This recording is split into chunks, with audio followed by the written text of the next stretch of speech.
بسم اللہ الرحمن الرحیم۔ السلام علیکم ورحمۃ اللہ وبرکاتہ۔ ناظرین گرامی، اطاعت والدین کا ثمرہ بیان کیا گیا ہے کہ حضرت سلیمان علیہ السلام آسمان و زمین کے درمیان ہوا میں اڑا کرتے تھے۔ چنانچہ ایک دن جب کسی گہرے سمندر میں ان کا گزر ہوا تو دریا میں ہولناک موجیں اٹھتی دیکھ کر ہوا کے پھیل جانے کا حکم دیا اور جناتوں کو دریا میں غوطہ لگا کر نیچے کا حال معلوم کرنے کا۔ جب حضرت سلیمان علیہ السلام کی حکم سے جنوں نے دریا میں غوطہ لگایا تو اس میں موتی کا ایک ایسا چمکدار قبہ دیکھا جس میں کوئی دروازہ نہ تھا۔ حضرت سلیمان علیہ السلام کو اس کی خبر دی گئی تو انہوں نے اس قبہ کو سمندر سے لانے کا حکم فرمایا۔ چنانچہ جنات نے اس کو سمندر سے نکال کر حضرت سلیمان علیہ السلام کے سامنے پیش کیا، جس کو دیکھ کر انہیں بہت تعجب ہوا اور اللہ تبارک و تعالی سے دعا کی، جس سے وہ قبہ شق ہوا، اس کا دروازہ کھل گیا۔ تو حضرت سلیمان علیہ السلام نے دیکھا اس میں ایک نوجوان اللہ تبارک و تعالی کے سامنے سجدہ میں مشغول ہے۔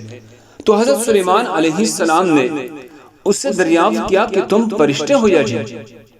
تو اس نوجوان نے جواب دیا، میں انسان کی جن سے ہوں۔ اس کے بعد حضرت سلیمان علیہ السلام نے دریافت فرمایا کہ آخر یہ بزرگی اور فضیلت تجھے کیوں نہ کر حاصل ہوئی؟ اس نوجوان نے عرض کیا کہ حضرت، مجھے یہ فضیلت اطاعت والدین اس کے ساتھ حسن سلوک کے سبب حاصل ہوئی ہے۔ میں اپنے ضعیف والدہ کو اپنی پشت پر لا دے رہتا تھا، ان کی دعا تھی، اے میرے معبود تو اس کو سعادت عطا فرما، میرے مرنے کا بعد اس کا مقام ایسی جگہ میں متعین فرما جو نہ آسمان میں ہو نہ زمین میں۔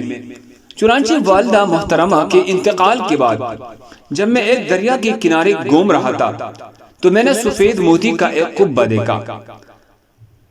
جب میں اس کے پاس پہنچا تو اس کا دروازہ کھل گیا۔ میرے اندر داخل ہونے کے بعد قدرتی الہی سے خود ہی بند ہو گیا۔ مجھے نہیں معلوم کہ اب میں زمین میں ہوں یا آسمان میں یا ہوا میں۔ اللہ تبارک و تعالی اسی میں مجھے رزق عطا فرما دیتا۔ حضرت سلیمان علیہ السلام نے دریافت کیا، آخر اس میں تجھے روزی کس طرح حاصل ہوتی ہے؟ اس نے کہا، جب بھوکا ہوتا ہوں تو پتھر سے ایک درخت پیدا ہوتا ہے، اس درخت سے پھل جس میں دودھ سے زیادہ سفید، شہد سے زیادہ میٹھا، برف سے زیادہ ٹھنڈا پانی نکلتا ہے، جس کو میں کھا پی لیتا ہوں۔ میرے سیراب ہو جانے پر خود ہی وہ درخت غائب ہو جاتا ہے۔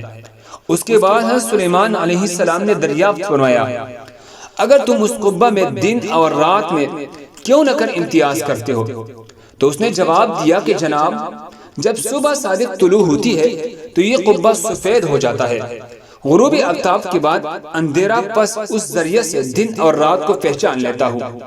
اس کے بعد حضرت سلیمان علیہ السلام کی دعا سے وہ قبہ دریا کی گہرائی میں اپنے مقام کی طرف لوٹ گیا۔ اس واقعے کا حاصل یہ ہے، اس حکایت سے معلوم ہوا کہ ماں باپ کی خدمت کی کس قدر عظمت والا کام ہے۔ بے شک جو والدین کی خدمت کرتا ہے وہ اپنی دنیا بھی اچھی کرتا ہے اور آخرت بھی۔ اللہ ہم سب کو اپنے والدین کی صحیح خدمت کی توفیق عطا فرمائے، آمین یا رب العالمین۔ دوسرے مسلمانوں کے فائدے کے لیے آگے ضرور شیئر کریں۔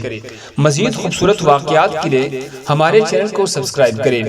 جزاکم اللہ خیر۔